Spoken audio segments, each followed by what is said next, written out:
Hello friends, welcome to the new video of comprehension series.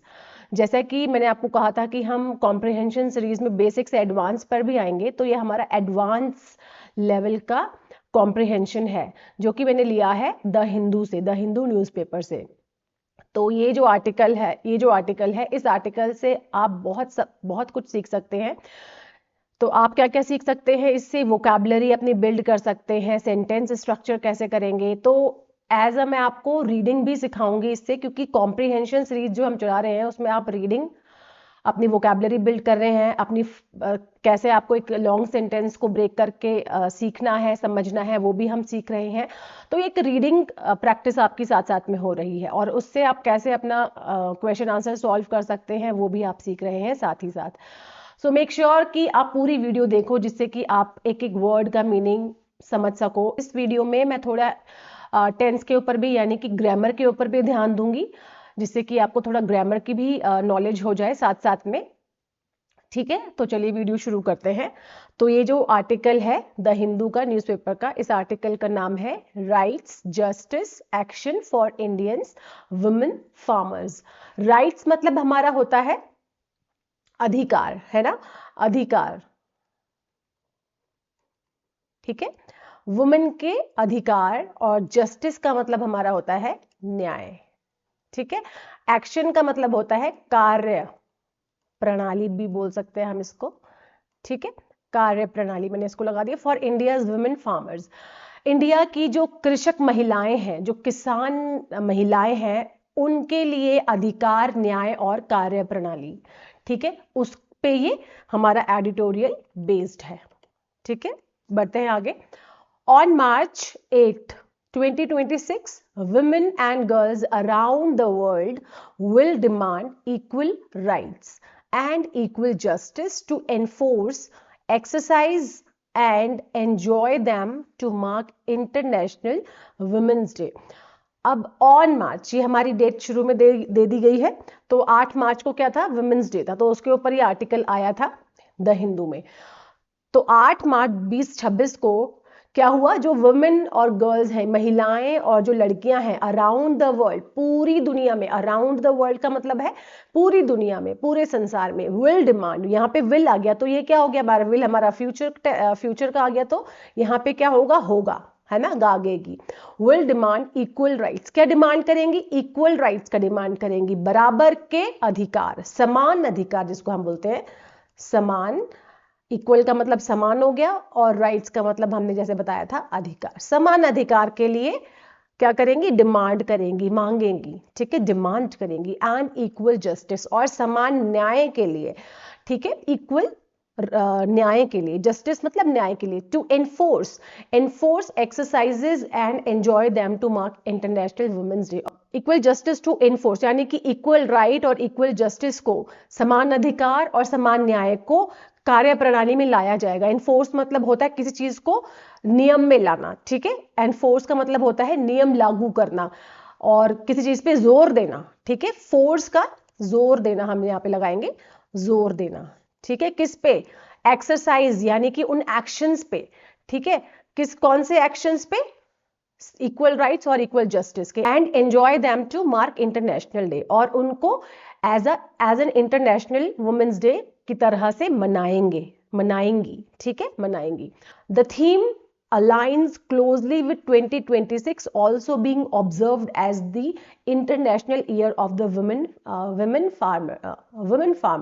farmer। तो ये जो theme है, ये जो क्या, कौन सी थीम? इंटरनेशनल वुमेन्स डे की जो ये थीम है, ये किसके साथ मेल खा रही है? अलाइन मतलब होता है मेल खाना। ठीक है, किसके साथ जुड़ रही हैं? मेल खाना, या फिर जुड़ जाना, मेल खा रही हैं किसके साथ?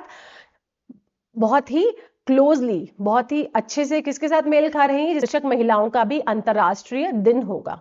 ठीक है, इस पे भी ये मेल खा रहा है, इस पे भी ये जुड़ता जा रहा है, जुड़ रहा है 2026 ईयर में, 2026 के साल में। ठीक है, अब यहाँ पे एक चीज देखते हैं कि ये हमारा ऑल्सो बीइंग ऑब्जर्व्ड, ये जो फॉर्म है ये पैसिव वॉइस है हमारा। ठीक है, passive voice in continuous tense, present continuous tense में।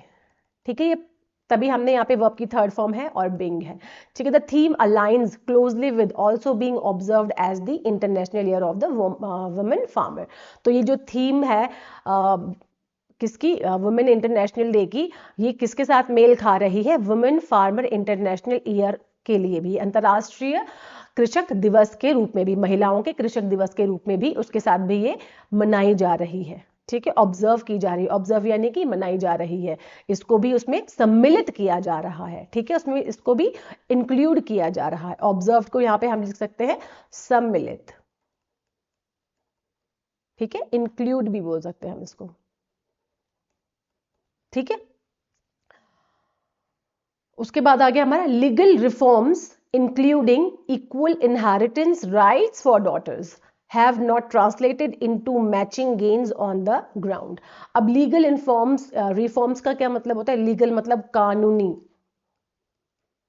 लीगल मतलब होता है कानूनी सुधार, ठीक है, कानूनी सुधार। इंक्लूडिंग मतलब होता है जिसके अंतर्गत आता है, किसके अंतर्गत, equal inheritance rights for daughters, जिसमें डॉटर्स के लिए यानी कि बेटियों के लिए समान अधिकार, ठीक है, समान, इक्वल मतलब समान, कौन से, इनहेरिटेंस यानी कि संपत्ति के, है ना, इनहेरिटेंस मतलब होता है संपत्ति, प्रॉपर्टी, ठीक है, राइट्स मतलब अधिकार। तो जहां पे लीगल रिफॉर्म्स यानी कि कानूनी सुधार किया गया, किसके अंतर्गत, किसके लिए, डॉटर्स को यानी कि बेटियों को समान अधिकार संपत्ति में, जो लीगल रिफॉर्म किया गया था, जो कानूनी सुधार किया गया था, have not translated into matching gains on the ground. अब ये देखिए, हैव नॉट ट्रांसलेटेड, ये हमारा सबसे पहले तो क्या है, ये हमारा है प्रेजेंट परफेक्ट वाला टेंस, हैव जिसमें वर्ब की थर्ड फॉर्म लगाते हैं। तो हैव नॉट ट्रांसलेटेड, इसमें उसको ट्रांसलेट नहीं किया गया है, ठीक है, किसमें, into matching gains on the ground. अब यहाँ पे ट्रांसलेटेड का यहाँ पे मतलब हो जाएगा बदल कर, या नहीं बदला गया है, ठीक है, क्या नहीं बदला गया है, नहीं बदला गया है बोलेंगे हम इसको, नहीं बदला गया है, into matching gains on the ground. तो वे जो लीगल रिफॉर्म्स हुए थे किसके प्रति, जहां पे डॉटर्स को, बेटियों को समान अधिकार दिए जाने चाहिए संपत्ति के तौर पे, पैतृक संपत्ति के लिए, तो वहां पे इसका कुछ बदलाव ही नहीं हुआ। इसने कोई रियलिटी में, गेन्स ऑन द ग्राउंड का यहां मतलब है रियल सिचुएशन में, ठीक है, रियल सिचुएशन में या फिर असल जिंदगी में, असल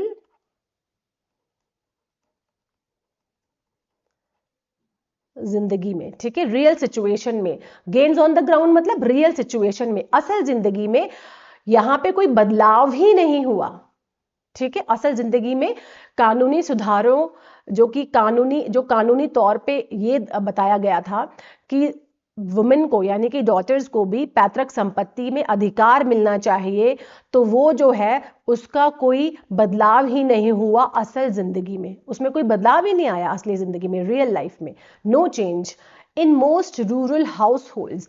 रूरल मतलब होता है जैसे ग्रामीण इलाके, पिछड़े इलाके, ठीक है, ग्रामीण हम यहाँ पे इसको बोल देंगे, जैसे कि विलेजर्स हो गए, ठीक है, ग्रामीण हाउस होल्ड, जो ग्रामीण लोग होते हैं, जो गांव के घर होते हैं, हाउस होल्ड मतलब जो घर होते हैं गांव के, वहां पे जमीन, लैंड मतलब जमीन, उनकी जो प्रॉपर्टी यानी कि संपत्ति, ठीक है, उनकी जो remain registered in men's names. वहां पे क्या होता है कि जो उनकी प्रॉपर्टी है, ग्रामीण इलाकों में जो घर होते हैं, उनकी जो प्रॉपर्टी है, उनकी जो जमीन है, उनके जो लैंड है, वो रिमेन यानी कि रहते हैं, किसमें रहते हैं, मैन्स के, इन मैन्स नेम्स, आदमियों के ही नाम रहते हैं, ठीक है, उनके ही नाम रजिस्टर्ड है, किस पे, उन पे ही उनका अधिकार है कानूनी तौर पे, किसका, मेंस का, ठीक है। रिमेन्स मतलब होता है रहना, तो ये हमारा क्या है, सिंपल प्रेजेंट टेंस, रहता है, ठीक है। सोशल नॉर्म्स का क्या मतलब है, सामाजिक नियम, यानी कि समाज के जो खुद के नियम है, ठीक है। सोशल मतलब होता है समाज और नॉर्म्स मतलब होता है नियम, ठीक है। तो सामाजिक जो नियम होते हैं, पैट्रिलिनियल inheritance practices, limited legal awareness and administrative hurdles keep women's names off names off land records. अब क्या है, सामाजिक जो नियम है उसमें पैट्रीलिनियल मतलब होता है पितृवंश, जिसको हम बोलते हैं। पितृवंश का क्या मतलब है यहाँ पे कि पितृवंश इनहेरिटेंस, इनहेरिटेंस मतलब संपत्ति। प्रैक्टिसेस मतलब होता है परंपरा, ठीक है, जो हमारी प्रैक्टिसेस होती हैं, जो हम रिचुअल्स, मतलब रिचुअल्स तो नहीं बोलेंगे, जो हम आमतौर पे हमारे देश में होती हैं, मतलब गाँव में होती हैं, कहीं भी होती हैं, उनको हम प्रैक्टिसेस बोलते हैं। जो हम मानते हैं, जो हमारे खुद के विचार होते हैं, उनको प्रैक्टिसेस हम बोलते हैं। तो पैट्रीलिनियल इनहेरिटेंस प्रैक्टिसेस, सामाजिक नियम और जो पितृवंशी संपत्ति की जो परंपराएं हैं। तो यहाँ पे इस पूरे फ्रेज का मतलब होगा कि जो पिता की ओर से बेटों को दी जाती है, जो क्या बोलते हैं उसको, जमीन और जायदाद, जो प्रॉपर्टी, ठीक है, तो वो यहाँ पे सोशल नॉर्म्स बने हुए हैं हमारी सोसाइटी में कि जो फादर की जो प्रॉपर्टी होगी वो सिर्फ बेटों को ही मिलेगी, बेटियों को नहीं मिलेगी, ठीक है। तो इनको, इस प्रैक्टिस को हम बोलते हैं पैट्रीलिनियल इनहेरिटेंस प्रैक्टिसेस, ठीक है। लिमिटेड लीगल अवेयरनेस, अब लिमिटेड यहाँ पे हो गया सीमित, लीगल मतलब होता है कानूनी, अवेयरनेस मतलब होता है जागरूकता, ठीक है, जागरूकता। अब क्या है कि लीगल मतलब तो आपको पता ही है, कानूनी। अब कानून के प्रति जो जागरूकता है, एक तो वो सीमित है, ठीक है, सीमित कानून के प्रति जो जागरूकता है, जो सीमित है। एंड एडमिनिस्ट्रेटिव, जो सरकारी हर्डल्स मतलब होता है रुकावटें, बाधाएं बोलते हैं हम जिसको, ठीक है, रुकावटें, ठीक है, बाधाएं। तो सरकारी बाधाएं keeps women's names off land records. अब इसका पूरे का क्या मतलब हो गया कि सामाजिक नियम और जो पितृवंशी जो परंपरा हमारे समाज में है, सामाजिक नियम है ना, ये पितृवंशी परंपराएं हमारे समाज की, और ये जो कानून के प्रति जो जागरूकता नहीं है, ये जो सीमित जागरूकता है, मतलब पीपल आर नॉट अवेयर, हम लोग जागरूक नहीं है इतने, और जो कि सरकारी जो काम होते हैं, एडमिनिस्ट्रेटिव मतलब होता है सरकारी प्रोसेस की जो रुकावटें होती हैं, उसके कारण क्या होता है कि जो वुमेन का नाम होता है, यानी कि जो महिलाओं के जो नाम होते हैं वो लैंड रिकॉर्ड्स, यानी कि जमीनी अधिकारों से उनके नाम ही नहीं होते उसमें, ठीक है, उनका नाम दर्ज ही नहीं किया जाता, उनके नाम कोई जमीन ही नहीं होते, वो लैंड ही नहीं होती। यानी लैंड रिकॉर्ड्स का मतलब यहाँ पे है रिकॉर्ड में ना होना, यानी कि जमीन के रिकॉर्ड में उनका नाम ही नहीं होता। किसकी वजह से नहीं होता? सामाजिक नियम की वजह से, पितृवंशी परंपराओं की वजह से, लीगल नॉन अवेयरनेस की वजह से, लीगल कानूनी जागरूकता नहीं होती लोगों को, और सरकारी बाधाओं से बचने के लिए लोग वुमेन के नाम जमीन ही नहीं करते, ठीक है, महिलाओं के नाम जमीन ही नहीं होती, लैंड ही नहीं होते, नहीं प्रॉपर्टी उनके नाम होती ही नहीं। The woman who manages daily farm operations and negotiates with input dealers and laborers often does so without the legal standing that a land title would confer. अब यहाँ पे क्या मतलब है इसका? The woman who manages, वो औरत, वो महिला जो कि मैनेज करती है, मैनेज मतलब होता है कामकाज संभालती है, कौन सा? Farm operations. फार्म ऑपरेशंस का मतलब होता है खेती का काम, ठीक है, फार्म खेती का काम बोलेंगे हम इसको, ठीक है, जो खेती का काम संभालती है। नेगोशिएट मतलब होता है बातचीत करती है, किससे बातचीत करती है? किससे बातचीत करती है? Input dealers. इनपुट डीलर्स का यहाँ पे मतलब है जो कि उसका मतलब, जैसे कि जो डीलर्स जिनसे वो सामान मंगाती है, मतलब खेती के काम के लिए जो भी काम होता है, जैसे सीड्स हो गए, बहुत सारी चीजें चाहिए होती हैं, फर्टिलाइजर हो गए, वो सब, और लेबरर्स से जो वो बातचीत करती है। ऑफन डज सो, ये सब ज्यादातर वो करती है without the legal standing. Legal standing का मतलब है यहाँ पे बिना किसी आधिकारिक, बिना किसी अधिकार, कानूनी अधिकार के। कानूनी अधिकार किस पे? लीगल स्टैंडिंग का मतलब होता है कानूनी अधिकार, ठीक है, that a land title would confer, जिसमें कि लैंड टाइटल यानी कि किसके नाम वो जमीन है जो कि उसको वो अधिकार देगा, ठीक है, जो जिसके लिए चाहिए, मतलब जिसको वो अधिकार होना चाहिए। अब पूरा समझते हैं। द वुमेन हु मैनेजेस, वो लेडी, वो महिला जो पूरा काम संभालती है, खेती का काम, और नेगोशिएट भी करती है डीलर्स के साथ, उनसे बातचीत करती है, लेबरर्स के साथ, मजदूरों के साथ। ज्यादातर उसके नाम वो जमीन ही नहीं होती जिस पे वो काम करती है, जिसका वो काम संभालती है, जिस पे वो खेती करती है, ठीक है, ज्यादातर उसका कानूनी अधिकार ही नहीं होता उस जमीन पर, ठीक है, उस लैंड पर। given that women's access to and control over cultivable land remains abysmally low due to a combination of social, legal and cultural factors. Their labor and contributions remain invisible and undervalued. अब given that, यहाँ पे ये given that जो है एक conjunctive phrase है, ठीक है, यहाँ पे इसको कंजंक्शन की तरह कंजंक्टिव फ्रेज हम इसको बोलते हैं। तो गिवन दैट का यहाँ पे मतलब है बिकॉज से, ठीक है, बिकॉज जिसको हम बोलते हैं बिकॉज या बिकॉज, ठीक है। तो बिकॉज गिवन दैट का यहाँ मतलब है बिकॉज, ठीक है। और गिवन दैट का मतलब ये भी होता है मैटर ऑफ फैक्ट, इसके द्वारा या इस तरह से देखा जाए तो, इस नजरिए से देखा जाए तो कई बार इसका मतलब ये भी होता है, पर यहाँ पे इसका मतलब है बिकॉज से, क्योंकि से, ठीक है। तो given that as a conjunctive phrase यहाँ पे यूज हुआ है। Given that women's access, women का जो एक्सेस है, एक्सेस मतलब होता है पहुंच, रीच जिसको हम बोलते हैं। टू कंट्रोल का मतलब होता है नियंत्रण, जैसे कि सभी को पता होगा नियंत्रण।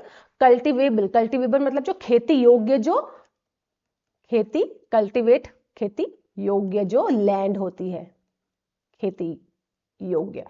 अब क्या होता है कि क्योंकि वुमेन की जो पहुंच है और जो नियंत्रण है खेती योग्य जमीन पर रिमेन मतलब रह जाती है अबायसमली लो ड्यू टू अ कॉम्बिनेशन। अबायसमली का मतलब होता है बहुत कम, ठीक है। उनका जो नियंत्रण और पहुंच है खेती योग्य जमीन पर वो बहुत ही कम रहता है, मतलब ना के बराबर रहता है, जीरो रहता है। ड्यू टू किसकी वजह से, ड्यू टू मतलब किसकी वजह से, कॉम्बिनेशन ऑफ दो तीन फैक्टरों की वजह से, इनका जब मतलब दो तीन फैक्टर्स की वजह से उनका जो पहुंच और नियंत्रण होता है खेती योग्य जमीन पर वो बहुत कम होता है, ना के बराबर होता है, बहुत कम लिखेंगे यहाँ पे, ठीक है, बहुत कम होता है।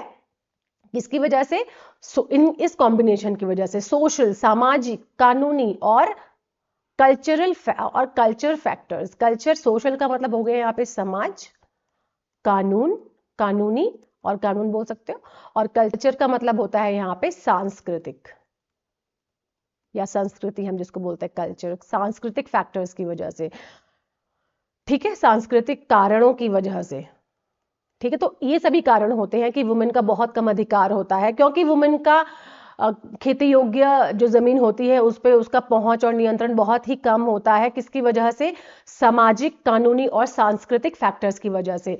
There labour and contributions, contribution मतलब होता है योगदान, ठीक है, उनका जो लेबर है, उनकी जो मेहनत है, उनका जो काम है, इसको हम मेहनत बोलते हैं, उनकी जो मेहनत है और योगदान है क्या हो जाता है, वो इनविजिबल रहता है, वो दिखता ही नहीं। जो ना दिखता हो उसको हम बोलते हैं इनविजिबल, ना दिखना, ठीक है, नहीं दिखता और अंडर वैल्यूड हो जाता है, यानी कि उसकी कोई वैल्यू ही नहीं होती, यानी कि उसको कम आंका जाता है। कम आंकना या फिर उसकी कोई नो वैल्यू बोल सकते हैं हम इसको, या फिर उसकी कोई वैल्यू ही नहीं होती उनके लेबर की और उनके कंट्रीब्यूशन को ना के बराबर माना जाता है, ठीक है। बल्कि जबकि वो पूरा काम करती हैं, खेतों में सब कुछ संभालती हैं, पर क्योंकि उनका जमीन पर कोई हक नहीं होता, कोई लीगल उनका कानूनी अधिकार नहीं, लीगल राइट नहीं होता, उनका नाम नहीं होता उस लैंड पे, इस वजह से उनका जो योगदान है, उनकी जो मेहनत है उस पे वो बिल्कुल नहीं दिखती, वो इनविजिबल होती है और उनको बहुत कम आंका जाता है या फिर उसकी कोई वैल्यू ही नहीं होती। दिस डिस्पैरिटी, डिस्पैरिटी का मतलब होता है डिफरेंस, ठीक है, या फिर डिफरेंशिएशन, और इसका मतलब होगा इनइक्वलिटी, ठीक है। ये जो इनइक्वलिटी होती है, ये जो अंतर होता है जिसको हम बोलते हैं हिंदी में अंतर, ठीक है, ये जो अंतर है, this disparity between the substantial contributions by women to agri-food systems and their lack of formal recognition as farmers underscores a structural disconnect at the core of their systematic exclusion। अब ये जो भिन्नता है, ये जो इनइक्वलिटी है, ये जो असमानता है, असमानता बोल सकते हो आप इसको, इनइक्वलिटी किसमें, सब्सटेंशियल मतलब यहां पे होगा इंपॉर्टेंट, सिग्निफिकेंट, इंपॉर्टेंट और महत्वपूर्ण जिसको हम बोलते हैं। ये जो महत्वपूर्ण योगदान होता है वुमेन का किस पे, हाँ, एग्री फूड सिस्टम्स का मतलब होता है कि खेती से लेके जो खाना बनाने तक की जो पूरा जो सिस्टम होता है, पूरी जो प्रणाली होती है। एग्री फूड का मतलब हो जाएगा खाद्य खेती से लेकर बोल देते हैं हम इसको।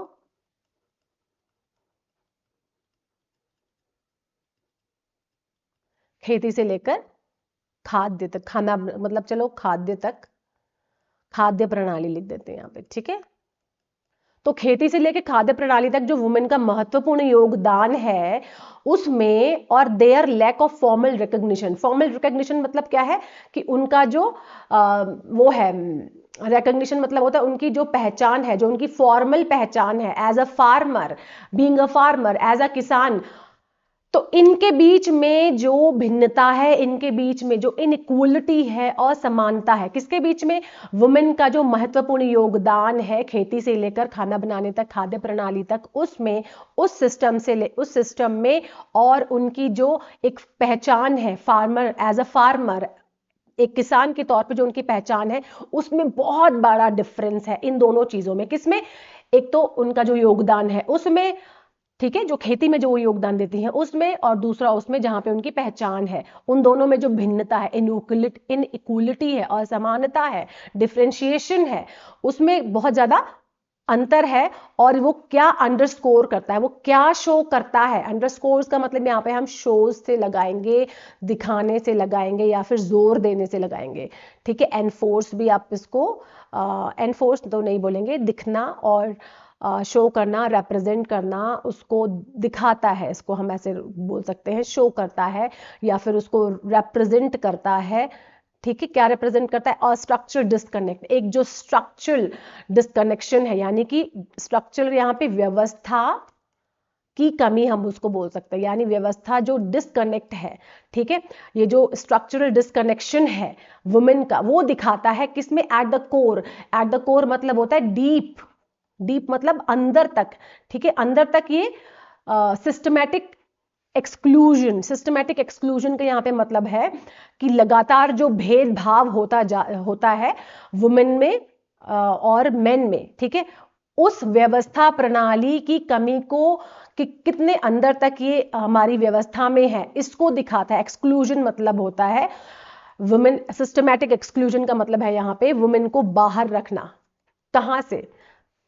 मतलब जो पहले से चला आ रहा है कि वुमेन इस प्रोफेशन में नहीं रह सकती, उस प्रोफेशन में नहीं रह सकती, है ना। तो वो जो सिस्टमेटिक, जो लगातार भेदभाव करने वाला, इसको हम बोल सकते हैं लगातार भेदभाव करने वाली जो प्रणाली है, करने वाले भेदभाव करने वाली जो व्यवस्था है, व्यवस्था लगा देते हैं, ठीक है,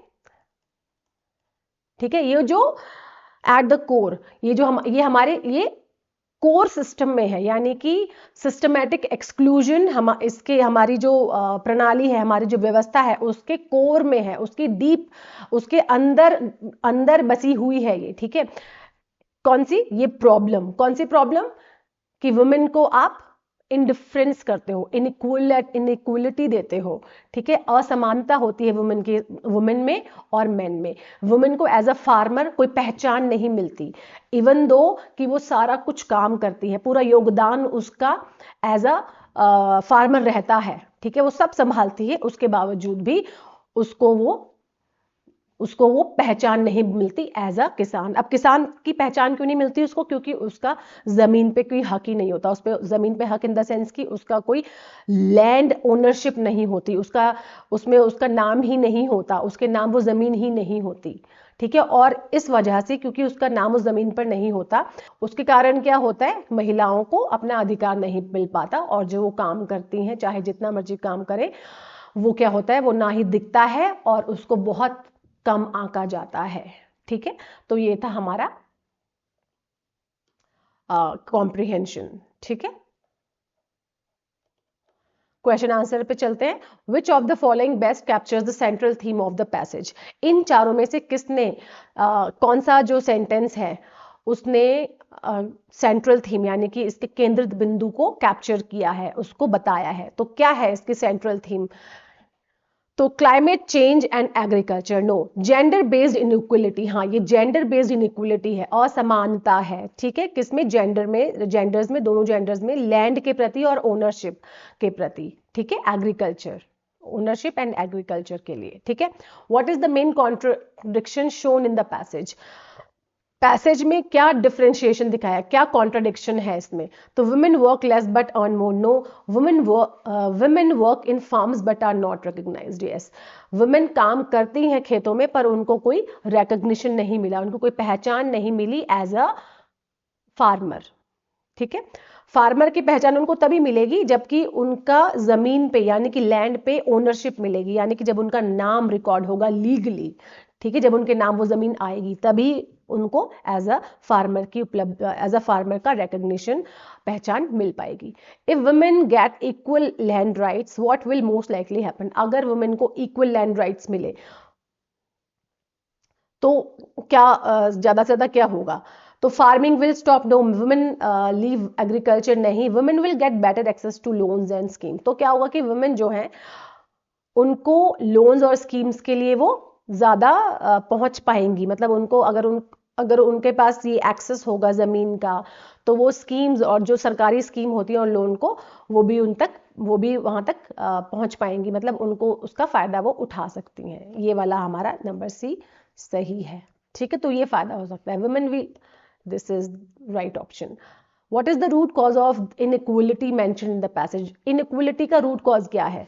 अब उसमें हमने लास्ट में पढ़ा था inequality का root cause, तो weather condition नो, social and legal systems, हमारा जो सामाजिक और कानूनिक परंपरा है, जो प्रणाली है, वो है इसका मेन रूट कॉज। ठीक है, कि हम क्या, हमारी क्या मान्यताएं हैं, हम क्या मानते आ रहे हैं, वो सारे इसके रूट कॉज हैं। ठीक है, तो आई होप कि ये वीडियो आपके लिए हेल्पफुल रहा होगा और इसमें आपने एक कॉम्प्लेक्स आइडियाज़ और कॉम्प्लेक्स सेंटेंसेस को हमने समझा। आगे आने वाली वीडियोस में और हम इस तरह के आर्टिकल्स मैं लाऊंगी जिसमें आप अपनी वोकैबुलरी बिल्ड करोगे और अपना कॉम्प्रिहेंशन को कैसे सीखना है, कैसे सॉल्व करना है, वो मैं आपको आने वाली वीडियोस में बताती रहूंगी। लॉन्ग फॉर्मेट में हम इसको लेके जा रहे हैं। Thanks for watching and subscribe the channel.